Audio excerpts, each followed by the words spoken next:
Asia cup 2025 గురించి అయితే ఒక కీలక అప్డేట్ వచ్చింది. జరుగుతుందా లేదా అనుకున్న టోర్నమెంట్ను ఏసీసీ వాళ్ళు రీసెంట్గా అప్డేట్ ఇచ్చారు.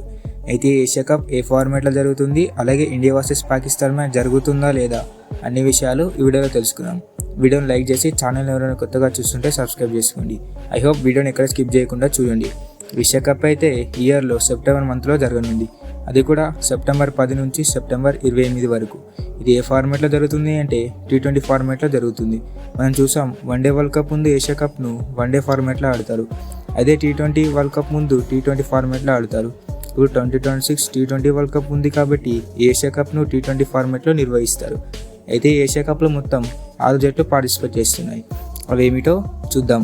India, Pakistan, Bangladesh, Afghanistan, UAE, Sri Lanka. ఈ టోర్నమెంట్ అయితే మన ఇండియాలో జరగాల్సింది, కానీ ఆపరేషన్ సింధూర్ వల్ల టోర్నమెంట్ను UAE వాళ్ళు హోస్ట్ చేస్తున్నారు. ఏషియా కప్ షెడ్యూల్ అయితే జూలై 1st వీక్న రిలీజ్ చేస్తారు. ఇండియా వర్సెస్ పాకిస్తాన్ మ్యాచ్ అయితే మ్యాక్సిమం జరగడానికి ఏసీసీ వాళ్ళు ప్లాన్ చేస్తున్నారు అంట. ఇంకా ఇండియా మరియు పాకిస్తాన్ ఒకే గ్రూప్లో ఉండడానికి అవకాశం ఉంది అని ఏసీసీ వాళ్ళు చిన్న అప్డేట్ ఇచ్చారు. Mostly India versus Pakistan match జరగడానికే అవకాశం ఎక్కువగా ఉంది. అలాగే ఏషియా కప్కి ఇండియా స్క్వాడ్ మీద ఒక వీడియో చేద్దాం అనుకుంటున్నా.